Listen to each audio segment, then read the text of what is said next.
मला ना खूप वेळा असं वाटतं की आपलं आयुष्य आपण आपल्या मर्जीप्रमाणे का जगू नये.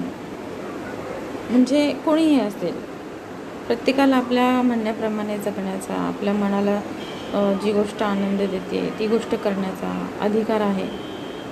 मग आपण का दुसऱ्यांचा विचार करावा. मान्य आहे की बऱ्याच लोकांना आपल्या इच्छा पूर्ण करता येत नसतात, पण त्यांच्या इच्छा त्यांच्या मनामध्ये तशाच राहिलेल्या असतात. काहींना इकॉनॉमिकली प्रॉब्लेम असतो, काहींच्यावरती खूप जिम्मेदाऱ्या असतात, त्याच्यामुळे त्या पूर्ण करू शकत नाहीत.